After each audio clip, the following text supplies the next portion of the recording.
Tama ba? Yes. Tama yun. O magkwento ka. Share your Exactly what heart you're- Yun.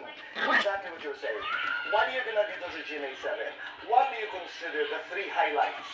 Tatlong highlights ng iyong karera dito sa Ang GMA7. hirap po nun kasi ang dami na pong highlights talaga ever since I started Tatlo lang. my journey po. Siguro una po is yung mga theme songs po, yung mga jingle songs na nakanta ko po dito sa GMA.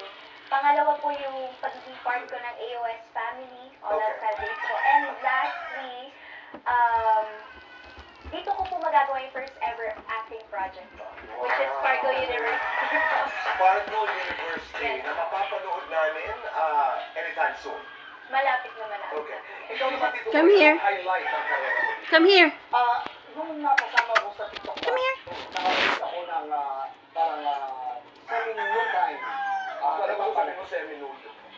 Noon time. Noon time. Yeah. Come here, baby. Noon time. Come here. Kaya, naging masaya ko. Come here. Isa pa. Okay.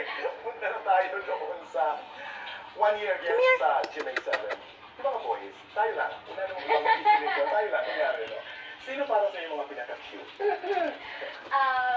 Syempre po, siguro, nakita ko po na si Kuya Christian Bautista, nagagapuan po ako kay Kuya Christian. Come here. Guwapo naman talaga eh. Pito ba yan? Di ka ba? Oo naman. Guwapo talaga si Christian Bautista. Okay. Pangalawa po, sino po bang hindi nagagapuan kay Miguel Tan Felix, diba? Miguel Tan Felix. Okay. Come here. Guwapo rin naman. Okay. Pangatlo. Come here. Come here. Lastly, Baby. Michael Sager po. Okay. So, that leads into the question. Sino ba si Michael Sager sa buhay ni Zephanie? Michael Sager po is my best friend.